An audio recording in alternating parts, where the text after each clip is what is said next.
사랑해야 된다, 사랑해야 된다, 사랑을 노래하고 강조할 만한 그런 당당한 사람이 아닙니다. 원래 성격이 불같은 사람이고 원래 성격이 화끈한 사람입니다.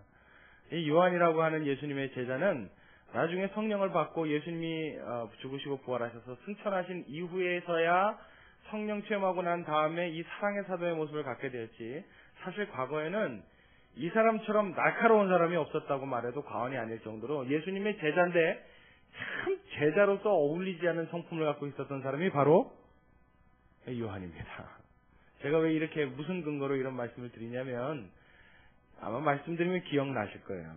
예수님이 제자들과 함께 길을 지나가시다가 제자들에 의해서 어떤 보고를 받는데, 제자들이 와서 뭐라고 보고하냐면, 예수님 저 갈릴리 동네에 갔더니 저 시내가 근처에서 누가 세례를 주고 있습니다. 그런 보고를 하는 거예요. 누가 세례를 주는데 그 사람들에게 가서 우리가 너희 세례를 주는 거 보니까 우리랑 같은 생각을 갖고 있고 같은 파인 것 같은데 너네 우리랑 함께 하자. 그리고 얘기를 했더니 이 사람들이 함께 하지를 않겠답니다. 그리고 세례는 계속 주고 있습니다. 이거 괘씸하지 않습니까? 여러분 무슨 얘기인지 아시겠어요? 제자들의 마음속에 원래 세례는 누가 줬던 거예요? 오늘 처음부터 이렇게 막혀서 세례 원래 누가 준 겁니까? 그렇죠. 저 안에서도 들리네요. 뻔하죠. 뭐 세례 요한 아닙니까? 요한이 그 요한하고 이 요한하고 틀린 요한이에요. 예. 그 요한은 세례 요한, 지금 이 요한 1서를 쓴 요한은 사도 요한, 예수님의 제자 요한. 세례 요한이 원래 세례를 막 줬잖아요. 예수님의 길을 예비하라고 하나님이 예수님 앞전에 보내셨던 사촌 형이죠. 6개월 형입니다. 그 사람이 바로 세례 요한이에요. 그래서 그 세례 요한에게 예수님이 세례를 받으시고 난 다음에 그 이후로는 예수님의 제자들이 세례를 줬단 말이에요. 그러니까 사실은 이 세례에 대한 정통성이 누구에게 있다고 생각한 거예요? 우리에게 있다고 생각한 거예요, 제자들이. 근데 예수님의 제자 아닌 다른 사람들이 저 뭔데 갑자기 세례를 줘? 이런 마음이 생긴 겁니다. 그러니까 너네 세례 받고 싶으면 우리 밑으로 들어와 이렇게 얘기한 거예요. 이해하시겠어요? 우리 교회 여기 있는데 너네 여기다 교회 왜 차려? 이 얘기예요. 선대로 말하면. 근데 이 사람들이 당신 우리하고 무슨 상관이야? 필요 없으니까 가시오. 우리는 우리대로 하겠어. 그리고 세례를 계속 준단 말이야. 그랬더니 이 요한이 뭐라 그러냐면 예수님한테 주여 하늘에서 불을 내려 저들을 사르리까 그래요. 예수님 능력이 많으시잖아요. 그렇죠? 권능도 있고 기적을 행하시는 분입니다. 주님 우리 저들을 태워 죽이지요. 그러는 얘기죠. 얼마나 무서운 얘기입니까? 얼마나 이 말 한마디에 이 사람의 성격이 어떻고 인품이 어떤지가 한마디로 나오죠. 그랬더니 예수님이 별명을 붙여주세요. 뭐라 그랬다고요? 그렇죠. 우리의 아들 보아너게라 이렇게 별명을 붙여주십니다. 예수님이 깜짝 놀라셨어요. 야 이놈아 어쩜 그렇게 너 성격이 불같냐. 너 이제부터 앞으로 부를 때 우리의 아들 보아너게라 그래라. 넌 성격이 정말 급하고 정말 불같구나. 그랬던 사람이 누구라고요? 어떤 요한? 그렇죠. 세례 요한 아니에요?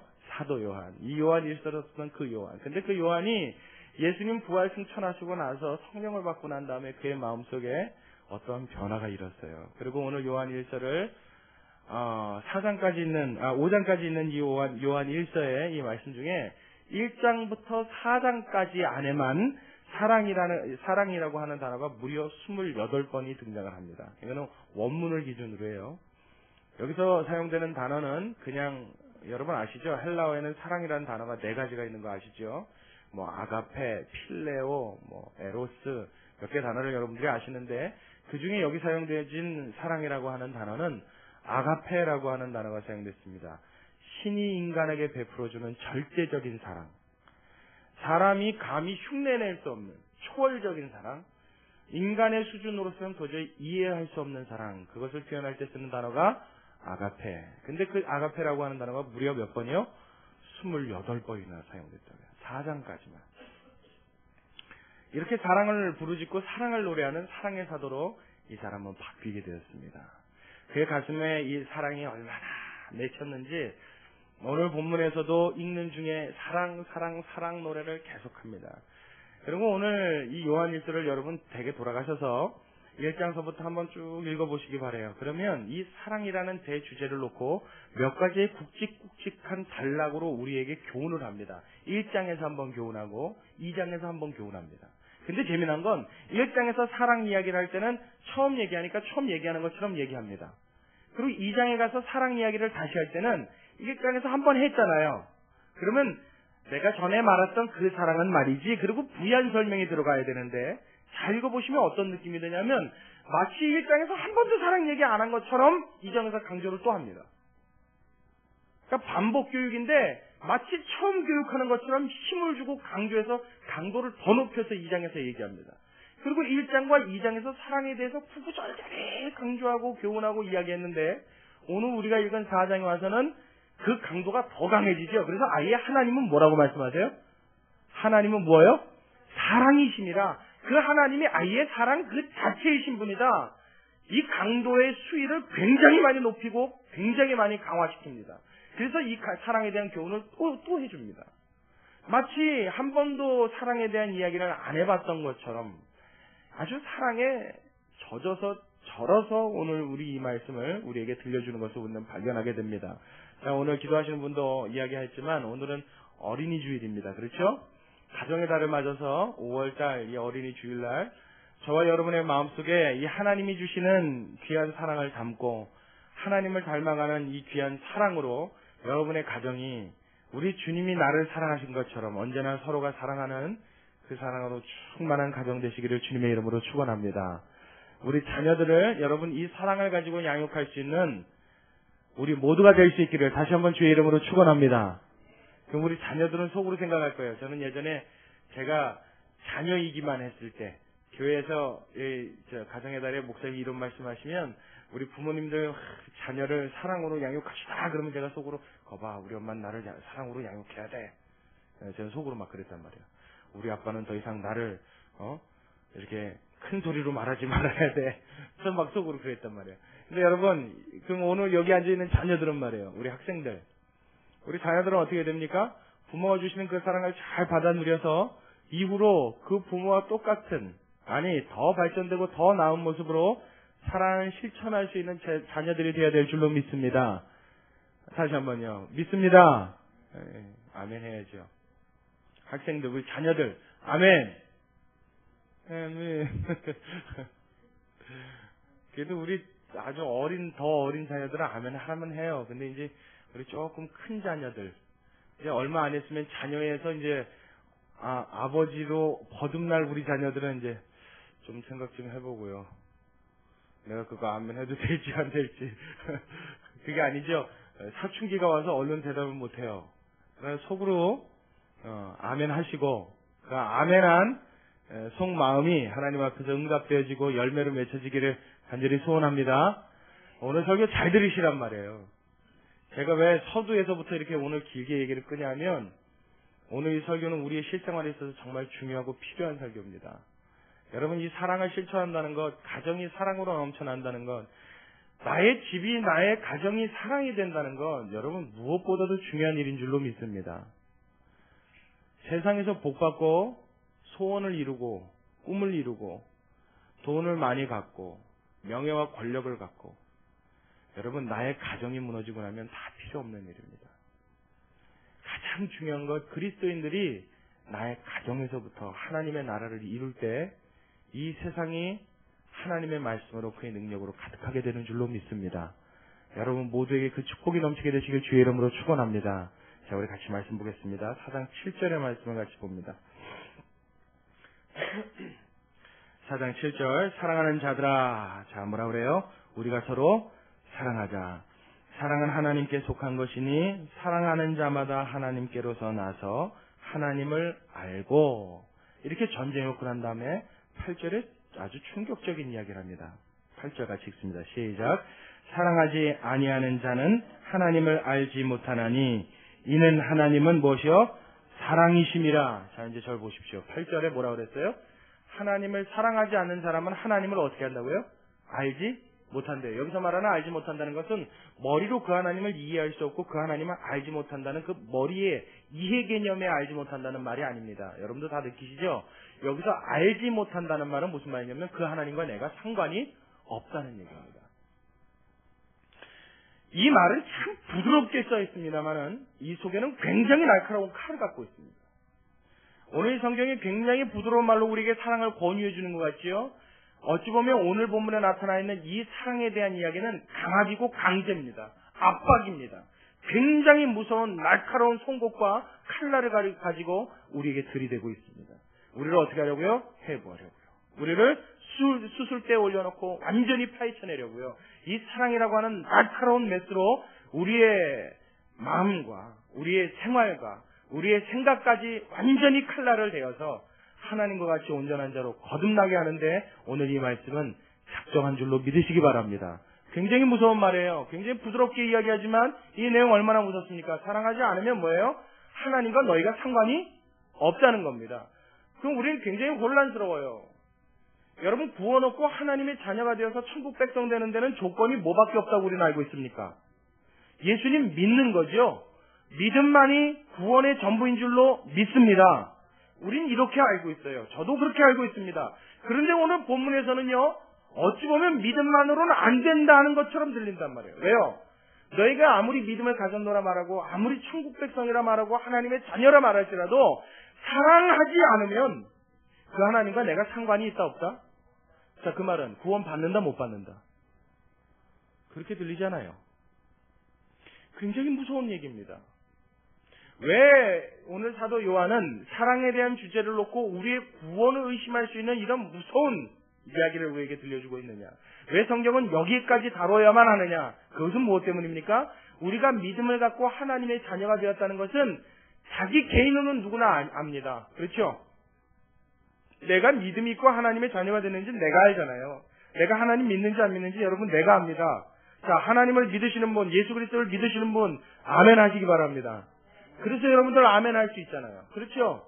근데 중요한 건 내가 믿는 그 믿음이 어떨 때 드러날 수 있는 증거가 되느냐? 사랑할 때 그 증거를 삼을 수 있다. 성경은 이렇게 이야기하는 거예요.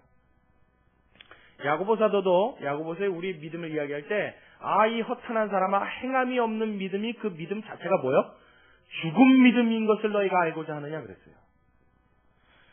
믿음이 있노라 말하고 행하지 아니하는 너는 행하고 있는 나에게 행함이 없는 너의 믿음을 보이라. 나는 나의 행함으로 나의 믿음을 보이리라 이야기한다. 하나님 앞에서는 우리가 믿습니다라는 입의 시인도 중요합니다. 그러나 그거보다 더 중요한 것이 있다면 입으로 시인한 것, 내 머리로 받아들인 것, 내 마음으로 인정한 것이 나의 삶을 통하여 나의 행함으로 나타나고 드러날 때 나의 믿음과 나의 속에 있는 것들이 증거된다는 사실을 여러분 기억하시기 바랍니다. 하나님은 여기까지 원하시는 거예요. 아멘. 아멘. 힘들어서 아멘 하기가 싫죠. 되게 부담스럽죠. 자, 근데 하나님이 왜 이렇게 하시는가? 우리가 이유가 있어요.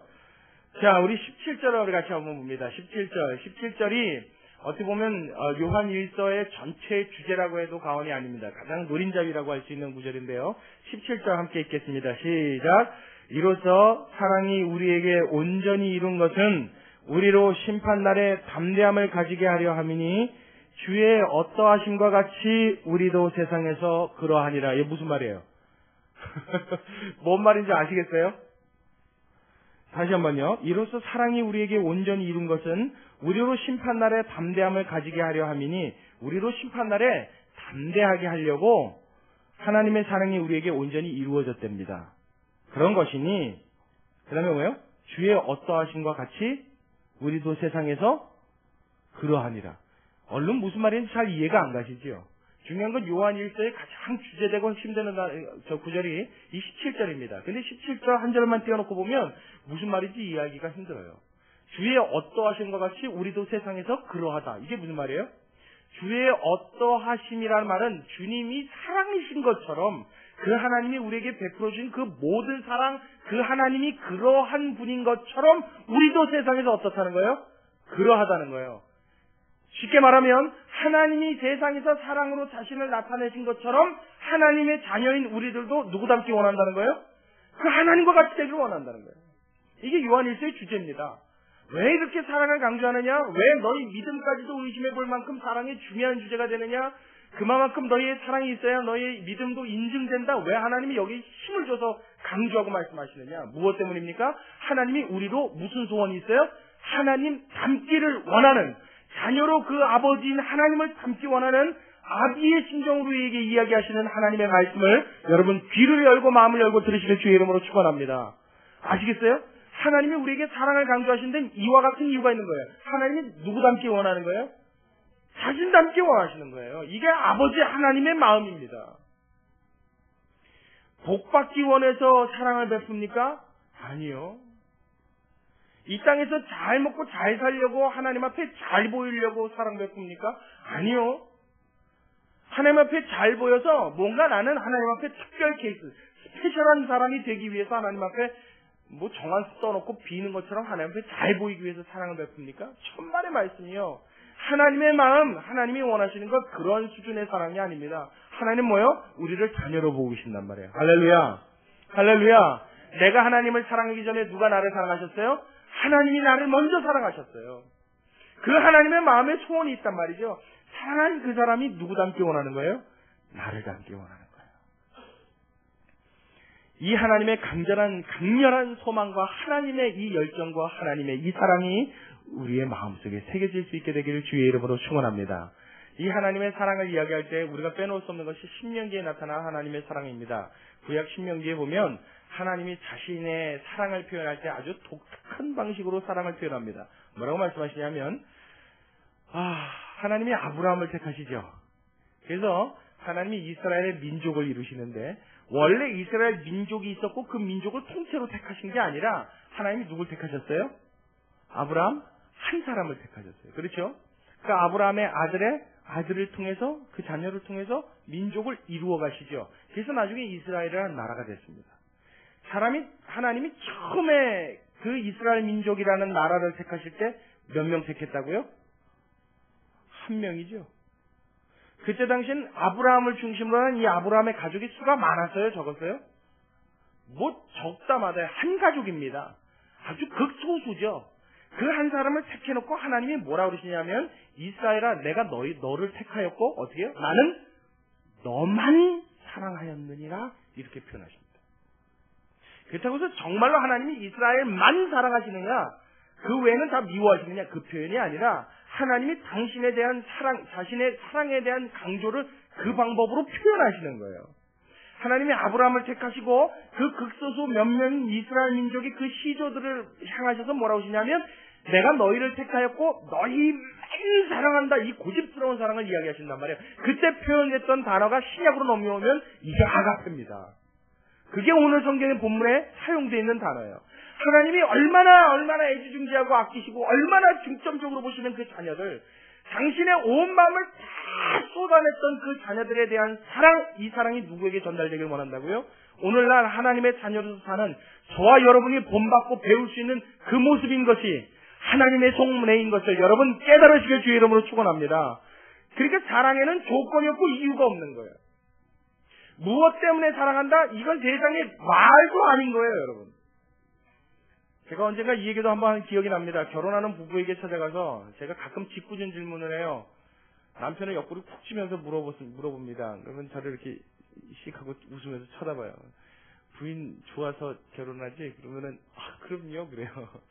그럼 제가 이렇게 씩 쳐다보면서 뭐라 그러냐면 뭐 때문에 좋아? 그래요. 그러면 어떤 신랑들은 저한테 그런 얘기 하는 사람들이 있어요. 꼭 우리 장모님 같아요. 그래요. 그래서 처음에는 그게 무슨 소린가 했더니 장모님들마다 그런 거 많이 물어보죠. 딸이 사윗감 데리고 오면 우리 딸이 어디가 좋아? 그러고 물어보죠. 여기 딸 가지신 부모님들 이야기에서 전사님 그래 보셨어요? 안 그래 보셨어요? 그래 보셨어요? 딸 가진 부모는 꼭 그거 물어본대요. 사윗감이 오면 우리 딸이 어디가 좋아? 그래서 제가 어디가 좋아? 뭐가 좋아? 뭐가 좋아서 결혼해? 그러고 물어보면 꼭 우리 장모님 같아요. 그래요. 그런 사람들이 가끔 있는데 어떤 사람은 무슨 사람이니까 그냥 다 좋아요 그럽니다. 대부분이 그렇게 대답을 해요. 대부분이 그렇습니다. 뭐 조금 독특한 사람이 있긴 한데 거의 다 그런 식의 대답을 합니다. 그러면 제가 속으로 맞네 그냥 그래요. 근데 여러분 만약에 그때 대답을 어디가 좋아서 결혼해? 저 신부감 뭐가 마음에 들어? 그리고 물었는데 제 와이프 될 사람은요 밥을 기가 막히게 잘합니다. 저는 거기에 아주 혹 반했습니다. 혹은 저희 와이프 될 사람은요, 빨래가 무슨 세탁기입니다. 기계입니다. 얼마나 잘하는지. 저는 그게 마음에 들어서 결혼합니다. 우리 와이프요, 청소 잘합니다. 깔끔한 여자입니다. 저는 그래서 마음에 듭니다. 그럼 여러분 이거 맞는 답이에요? 틀린 답이에요? 여러분 있을 수 있는 얘기예요? 없는 얘기예요? 없어요. 그럼 만약에 설거지 못하고 청소 못하고 빨래 못하고 밥 못하면요, 사랑 안 하는 거예요? 사랑엔 여러분 조건이 없는 겁니다. 아이고 참나. 제가 자꾸 인간적인 측면에서 사랑을 얘기하니까 여러분 대담하게 곤란을 느끼십니까? 여러분 사랑에는 어떤 종류의 사랑이든지 조건과 이유가 없습니다. 아멘. 하나님이 우리를 사랑하실 때 그 사랑에 조건과 이유를 달지 않으셨기에 우리가 하는 모든 사랑에는 어떠한 조건도 이유도 갖다 붙여서는 안 되는 줄로 믿으시기 바랍니다. 사랑은 무엇 때문이요? 사랑 그 자체가 이유입니다.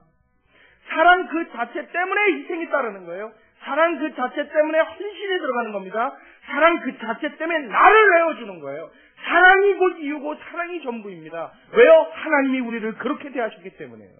예수 믿는 자들이 이 세상에 살아가면서 사랑하는 자들을 사랑하는 방법이요, 이웃을 사랑하는 방법이요, 이방인을 사랑하는 방법이요, 나의 가정과 나의 이웃을, 나의 자녀를 사랑하는 방법이요, 다른 거 없습니다. 사랑 그 자체가 이유로 사랑할 수 있다면 우리는 하나님 닮은 가장 적합한 사랑을 하는 자가 되는 줄로 믿으시기 바랍니다. 여기에 자꾸 뭔가를 갖다 대니까 이제부터 문제가 생기는 거예요. 내가 이만큼 사랑했는데 너는 나한테 어떻게 할 거냐고 이유를 묻는 거예요. 자꾸 조건을 제시하는 겁니다. 여러분 이거 제시하는 순간부터 이미 그 사랑은 뭐예요? 사랑이 아닙니다. 하나님이 한 번도 우리에게 그렇게 대하지 않으셨어요. 여러분 입장을 바꿔서 하나님이 우리한테 한번 그렇게 대한다고 생각을 한번 해보자고요. 가상을 한번 해보자고요. 하나님이 만약에 야 내가 너를 이렇게 사랑했는데 너는 나한테 어떻게 할래? 하고 조건을 달기 시작한다면 여러분 우리는 살 수 있어요? 없어요? 아마 지금도 한순간도 버티지 못할 겁니다. 우리가 죽어서 천국 가는 그날까지 하나님은 우리에게 이와 같은 조건을 대지 않으심을 여러분 기억하시기 바랍니다. 기억만 해요? 그저 그거 감사만 합니까? 여러분 이제부터는 어떻게 해요? 나도 그 사랑 받았고 그 은혜 받았으니 그걸 어떻게 해요? 갖는 자가 되어야 되지 않겠어요? 나도 그대로 행하는 자가 되어야 합니다. 나도 그렇게 사는 자가 되어야 합니다. 이것이 하나님이 원하는 것이요. 17절에 주께서 어떠하신 것처럼 우리도 세상을 향하여 그러한 자가 되었다는 그 말씀, 하나님이 우리도 그와 같이 되길 원한다는 그 말씀은 우리 안에 이 사랑을 실천하는 자가 되길 원하시는 하나님의 깊은 속이 있음을 여러분 다시 한번 깨닫고 마음 깊이 받아들이시는 여러분 되시길 주의 이름으로 축원합니다. 이게 되어질 때 진짜 믿음 있는 사람이다. 성경은 이렇게 얘기하는 거예요. 이게 되어질 때 우리의 믿음이 진짜 믿음이 된다. 이렇게 말씀하신다는 거예요. 여러분 예수 믿으면서 날마다 그 타령이다 그러면 여러분 우리는 아직도 글쎄 내 믿음이 진짜 참 믿음인가, 진짜 하나님이 기뻐하시는 믿음이 되었나 우리는 물어야 합니다. 사랑하는 거 좀처럼 쉽지 않습니다. 어려운 일이죠. 참 힘듭니다. 더군다나 오늘 어린이 주일인데 여러분 제일 힘든 대상, 사랑하기 제일 어려운 대상이 여러분 누군지 아십니까? 제가 어린이 주일인데 그러고 물었잖아요. 힌트인데 어린이요?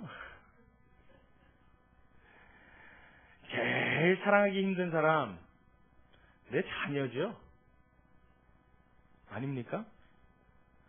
속으로는 사랑하지요.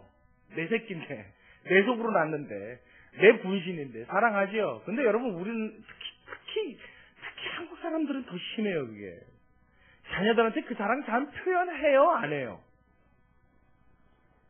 안 해요. 안 해요 하시는 분들은 사랑 받아본 적이 없는 거예요. 속으로 사랑합니다. 근데 그 사랑을 나중에 어느 때 가서야 느껴요?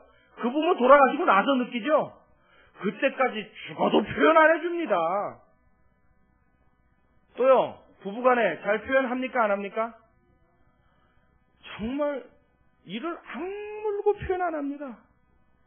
무슨 일이 있어도 표현 안 하려고 아주 애를 씁니다. 그렇죠? 근데 여러분 사실은요, 지금 이런 자녀들, 내 부모, 내 남편, 내 아내, 원래는 어떻게 해요? 사랑을 제일 많이? 그렇죠. 알기는 정말 정확하게 알아요. 근데 실제로는요, 안 합니다. 제가 쉽게 예를 들을까요? 여러분 한 10년, 15년 만에 만난 친구를 우연히 어떤 기회에 만나게 됐다고 가정하자고요. 그러면 그 친구를 보고 우리는 어떻게 해요? 오, 오랜만이야? 그냥 그렇게 합니까? 아니면 어때요? 에? 에이, 제가 서술형으로 물어보니까 대답을 못 하시는 것 같은데. 그냥 악수하고 끝납니까? 부둥켜 안고 퍼쩍퍼쩍 뜁니까? 뛰죠.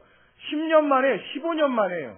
아, 내 절친을 만났다고요. 그냥 남자분들이요. 그날 만나면 그냥 헤어져요? 아니면 어디 가요?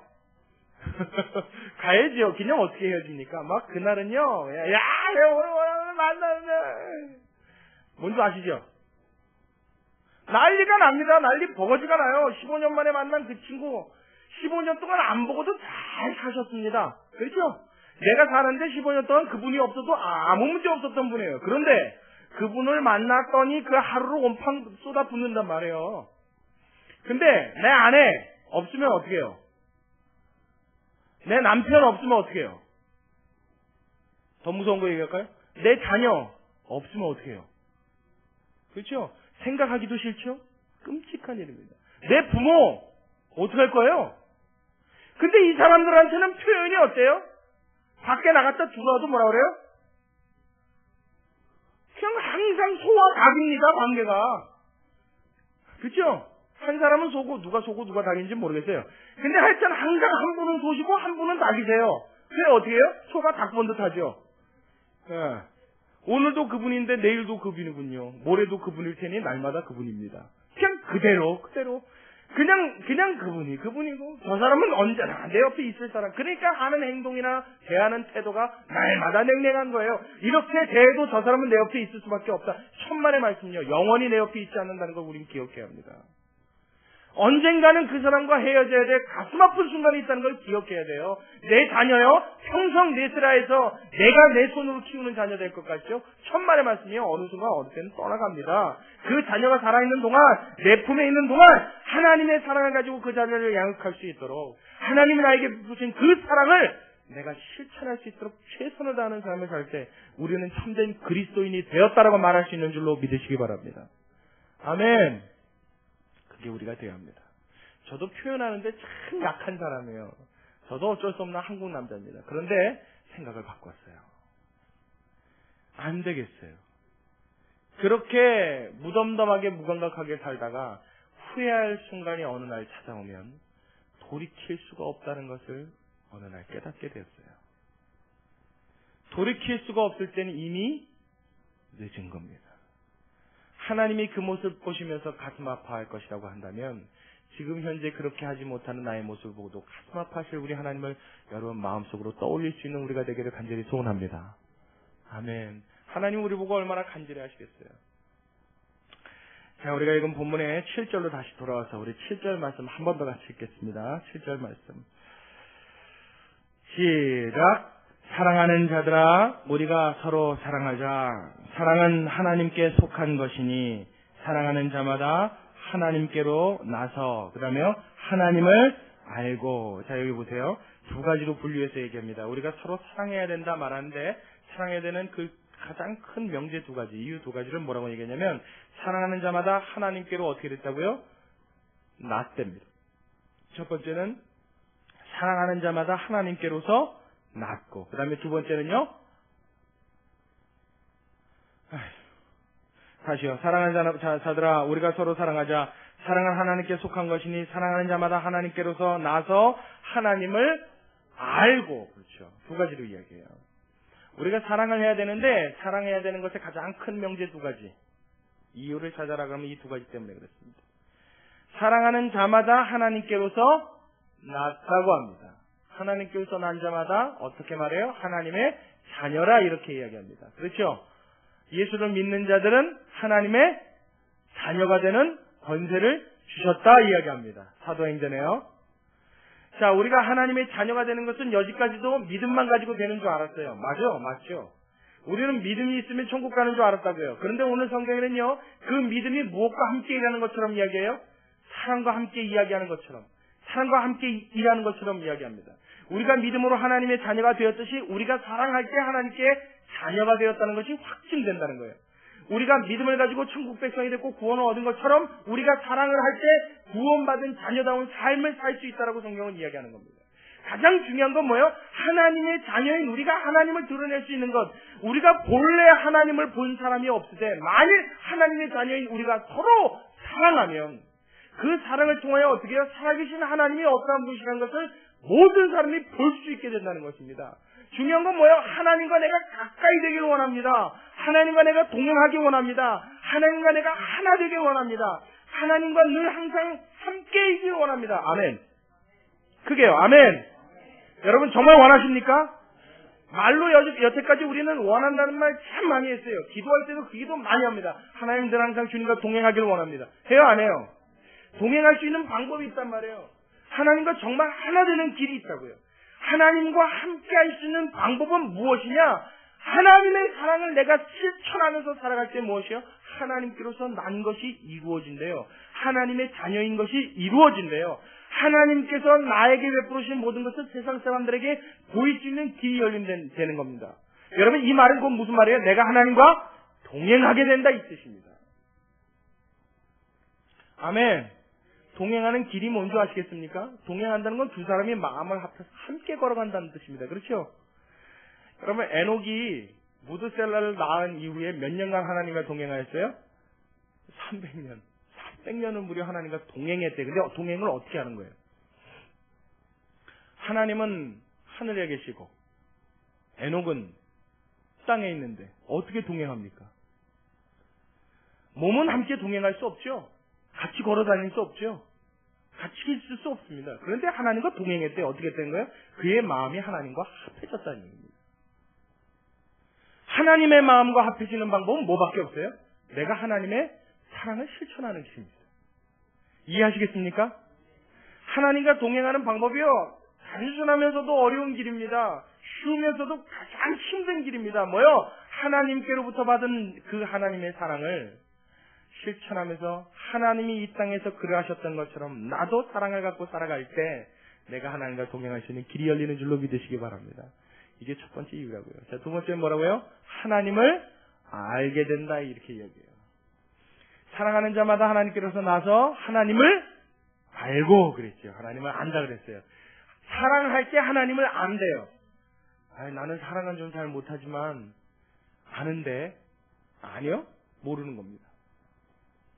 그래도 저 하나님을 좀 아는데요? 아니요? 모르는 거래요. 성경이 그렇게 이야기해요. 이것도 제가 여러분 좀 이해를 돕기 위해서 한 가지 예를 들어 드릴게요. 여러분 내가 상대방을 안다는 것은 이렇게 이름을 알고 그 사람을 알면 아는 거예요. 제가 여러분 우리 민기를 알아요? 알아요? 몰라요? 이렇게 몰라요 그러면 안 되고 조금 알아요. 그렇죠? 근데 그건 조금 그냥 아는 거지. 전 이름이 뭔지, 생긴 게 어떤지, 헤어스타일이 어떤지, 무슨 옷을 입었는지, 여드름이 몇 개인지 이렇게 압니다. 그렇죠? 이 정도 아는 거예요. 근데 진짜 아는 거예요? 진짜 안다고 말할 때 진짜 알아 할 때 이 아는 건 무엇을 말합니까? 그 사람의 심장을 가지고 그 사람의 심령으로 그 사람과 함께 생활해보고 그 사람 처음 해볼 때 그 사람을 어떻게 해요? 이해하게 되는 것. 이걸 보고 뭐라 그래요? 안다 그렇게 말하죠. 내가 그 사람의 마음을 갖고 그 사람과 함께 해보기 전에는 알 수 있는 길이 있어요? 없어요? 없죠. 안 그래도 아는 길이 있을 것 같아요 아직도? 이렇게 말씀드릴게요. 여러분 딸들이요. 여기 우리 딸들 성장시킨 엄마들이 두 분밖에 안 계시죠. 아들밖에 없으시죠 우리 김 집사님. 딸이 좀 있으면 참 좋은데 자 딸들을 키워보면요. 딸들이 한참 바람이 들 나이가 있습니다. 그렇죠? 있어요.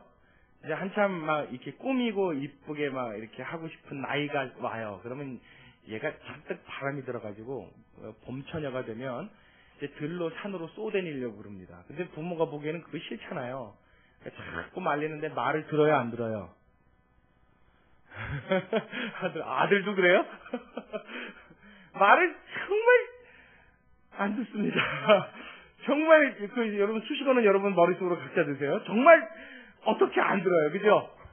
정말 안 듣습니다. 그러면 그때 엄마가 하는 말이 있어요. 뭐라 그래요? 너 나중에 결혼해서 시집 가서 꼭 누구 같은 많이 들어봤구만. 꼭 너 같은 딸 하나만 낳아.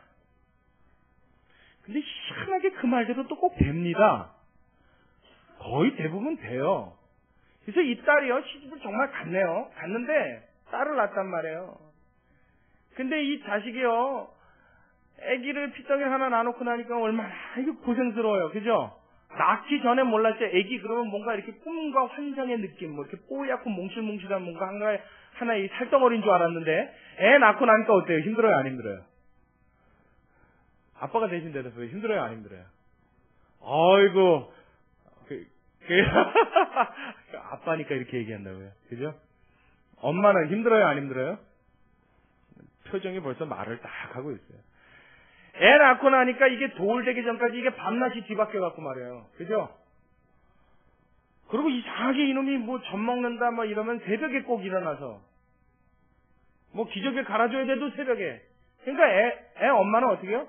1년을 꼬박 밤낮이 뒤바뀌어서 삽니다. 물론 조금 편한 애기도 있는데 대부분이 그렇죠. 그리고 밤에 그렇게 앉았으면 낮에라도 푹 자주는 애기는 참 효자 애기입니다. 근데 저희 집안에 애가 셋이 있었는데 이 세 애기들이 다 날카롭고 예민했어요. 뭔 애기들이 그렇게 예민한지. 좀 바스락에 바자만 들어가도 깨요. 집이 날마다 살얼음입니다. 까치바람을 듣고 다녀야 돼요. 이게 1년만 그러면 괜찮은데 그러고 또 크다가 아프긴 좀 아파요. 야, 저희 집에 어떤 애기는 인큐베이터에 들어가서 태어난 지 한 20일 만에 인큐베이터 들어가 있는 애 볼 때 심정 참 묘합니다. 그리고 의사가 더 무서운 말이에요. 100일 전에 애기는 인큐베이터에 들어갔다 나오면 뇌가 잘못될 수도 있대요. 아, 누구 얘기인 줄 알겠죠? 제가 이렇게 자세하게 얘기하는 거 보니까. 제 아들이 그랬어요. 아주 고생 참 애기 키울 때 많이 합니다. 그럼 막 엄마가 힘들잖아요. 그리고 자기 생활이 없어지니까 예전에는 잘 나갔단 말이에요. 오후 2시만 되면 꽃단장 예쁘게 하고 명동으로 강남으로 이러고 걸어 나가면 주변의 사람들이 다 나 쳐다보는 것 같고, 예? 지하철을 타도 왜 이렇게 나를 희급희급 쳐다봐? 어머, 그러면서도 속으로 뭐라 그래요? 내심? 자부심을 느끼고 그런 나였단 말이에요. 대단한 나인 것 같았어요. 근데 애 낳고 나니까 누가 내 이름 하나 불러주지 않죠? 이제는 내 이름이 뭐가 됐어요? 강연 엄마. 그죠? 뭐 누구 엄마. 이게 다란 말이에요. 지금 현재 애기 엄마가 강연 엄마 한 명밖에 없잖아요, 우리 교회. 누구 엄마가 나예요. 예전에는 그렇게 뽐내고 자랑스럽던 내 모습이 이제 누구 엄마로 전락해서 이게 도대체 사는 거지. 영화 구경을 한번 갈래도 갈 수가 있나? 어디 가서 바람을 쐬려도 한번 쐴 수가 있나? 이제 이 산후 우울증이 오기 시작해요. 그죠? 그만하면 됐어요? 이제 다 여러분 이해하셨습니까? 자, 이때 되면 제일 먼저 생각나는 사람이 있죠. 누구예요? 엄마. 그때 누구를 알게 돼요? 엄마를 알게 돼요. 그러면서 혼자 눈물도 지 흘렸다가, 그죠? 엄마한테 전화해서 괜히 엄마 내가 옛날에 미안했어. 엄마는 이게 미쳤니? 너 왜 그러니? 무슨 일인지 기억도 못해요. 근데 이 딸은 이제 그때서야 아는 거예요. 그때서야 그게 가슴에 맺히는 거예요. 그때 가서야 내 마음속에 그 우리 엄마가 어땠는지 그 엄마를 알게 되는 거예요. 이제서야 비로소 누구를 알았다고 말하는 거예요? 엄마를 알았다 이렇게 말하는 거라고요. 뭐요? 사랑해 봐야만 누구를 알게 된다고요? 하나님을 알게 된다고요. 그 전까지 아는 건 그냥 머리로 아는 거예요. 그 하나님 아는 거예요. 그런데 내가 사랑해 봤더니 그 하나님의 심장을 가지고 행동해 봤더니 그 하나님처럼 살아봤더니 어떻게 해요? 누구를 알겠더라고요? 하나님을 알겠더라고요. 무슨 말인지 여러분 이해가 가시겠습니까? 여기서 말하는 사랑을 하나님이 이래서 강조하는 겁니다. 이래서 하나님을 닮기 원하고 하나님처럼 살기 원하는 겁니다. 그래서 가끔가다 TV에요. 저는 요즘에 그런 거 보는 거 좋아해요. 이렇게 누구 도와주러 가는 TV 프로그램 있잖아요. 그죠? 그래서 그거 볼 때마다 울어요. 근데 볼 때마다 울면서 그래도 봐요, 그거를. 그거 보면서 속으로 뭐라고 하냐면 하나님 꼭 어느 때가 되면 준비가 되면 하나님 나도 좀 저렇게 도우러 갈 수 있게 도와주십시오. 그 사람들처럼 뭐 케냐다 어디다 해외 아니래도 좋아요. 국내 뭐 가까운 데라도 좋습니다. 하여튼 어디가 됐든지 하나님 내 형편에 내 기회 닿는 대로 하나님 나도 좀 저렇게 도움의 손길을 줄 수 있는 정말 간절해요. 정말 소원입니다. 그 사람들 가서 보면요 도와주는 사람이 더 울어요. 그렇죠? 도움 받는 사람보다 도와주는 사람이 더 옵니다. 그거 왜 그래요? 속에 뭘 가졌기 때문에요? 사랑을 갖고 있기 때문에요. 그들을 향한, 그 사람을 향한 애틋함과 애절함이 우러나왔기 때문에요. 우리의 삶 속에도 마찬가지입니다. 이 사랑을 가지고 하나님의 심정으로 살아가면 믿지 않는 자도 우리를 보고 하나님을 보게 될 것이요. 우리의 자녀들이 우리 일이 아닌 우리의 모습을 보고 하나님을 깨닫게 될 것이요. 더 나아가서 우리가 그 하나님을 알고 하나님과 동행할 수 있는 길이 여기서부터 열게 됨을 여러분 믿으시기 바랍니다. 그제서야 비로소 가정이 뭐가 됐다고 말하는 거예요? 천국이 됐다 이렇게 이야기하는 거예요. 천국을 이루었다 말하는 겁니다. 우리의 가정에서 가장 중요한 일, 내가 하나님의 심령을 가지고 살아가는 일, 이것이 먼저 시작되어지는 줄로 믿으시기 바랍니다. 그러니까 조건 이유 따지지 마시란 말이에요. 우리 자녀는 말을 잘 들어서 이쁜 자녀, 그런 거 없어요. 여러분, 내 자녀인데 무슨 상관이에요? 내 가족이요? 내 부모요? 우리 부모가 나한테 재산 물려줬으니까 귀한 부모입니까? 그런 게 어디 있습니까? 그런 치산 부모 자식 관계가 어디 있습니까? 내 형제요, 나한테 도움이 되는 형제니까 따뜻하게 대합니까? 나를 이용해 먹었던 형제는 미워해요? 아니죠. 하나님이 나에게 조건 보지 않으시고 사랑을 베푸신 것처럼 우리도 이유와 조건에 상관없이 우리의 마음과 사랑을 베풀면 그 안에 하나님의 능력과 하나님의 힘이 나타나는 줄로 믿으시기 바랍니다. 다시 한번요, 믿으시기 바랍니다. 사도 요한이 평생 그렇게 살지 못해봤단 말이야. 그래서 부활하고 나서 예수님 승천하시고 나서 성령을 마음에 받고 나서 그가 가장 크게 깨달았던 것이 이겁니다. 그래서 사랑을 오늘 강조하고 또 강조하고 노래하는 것입니다. 여러분, 이 말씀에 우리가 은혜를 받고 하나님을 닮아 사랑을 실천할 수 있는 저와 여러분이 되어주시기를, 그래서 여러분 가정부터 여러분이 속한 모든 단체와 여러분의 환경에 하나님의 나라를 이룰 수 있는 하나님의 주역의 삶을 살 수 있기를 다시 한번 주님의 이름으로 축원합니다. 기도하겠습니다. 고마우신 아버지 감사합니다. 우리를 주님 조건 없이 사랑해 주셔서 오늘 이 자리까지 불러주시고 하나님의 자녀 삼으셔서 하나님의 구원 얻은 백성으로 하나님의 사랑을 맡아 실천할 수 있는 자녀로 하나님 자격 있는 자로 삼아주셨으니 우리 그 사랑에 응답하며 화답하며 살아갈 수 있게 하여 주시옵시고, 내가 받은 그 사랑 그것이 귀하여 전하고 알릴 수 있는 우리의 삶이 되게 하여 주옵시고, 우리의 능력이 모자라 우리의 힘이 모자라 잘 베푸지 못할 때는 하나님 우리를 조금 도와주셔서 하나님의 온전하신 그 사랑을 온전히 베풀 수 있도록 깨달음과 우리의 생각을 주의 손으로 굳게 붙들어 주시고, 그 가운데 하나님과 동행할 수 있는 주의 축복의 길이 열릴 수 있도록 우리 모두를 붙잡아 주시옵소서. 하나님의 어린이 주일, 이 귀하고 복된 주일날 하나님 우리의 가정을 돌아봅니다. 힘들고 어려운 처지에 있는 가정 형편에 하나님 많이들 처해 있는 것을 압니다. 우리 분일교회 교인들만 아니라 이 세상에서 수많은 어려움들이 있는 가정들이 많이 있습니다. 예수 믿는 자들이 변하여서 이 사랑을 실천할 수 있게 하여 주옵시고, 그 가운데 하나님의 놀라운 치유와 회복이 나타나게 하여 주옵시고, 그 축복을 우리 모두가 경험할 때 살아계신 하나님이 드러나고 영광 받으실 수 있도록 온전히 우리의 삶을 역사해 주옵시고, 그 가운데 하나님과 동행할 수 있도록 우리의 길을 열어 주시옵소서. 주의 손으로 붙들어 주시길 간절히 소원하오며 살아계신 예수님의 이름으로 기도드리옵나이다. 아멘. 우리 찬송가 307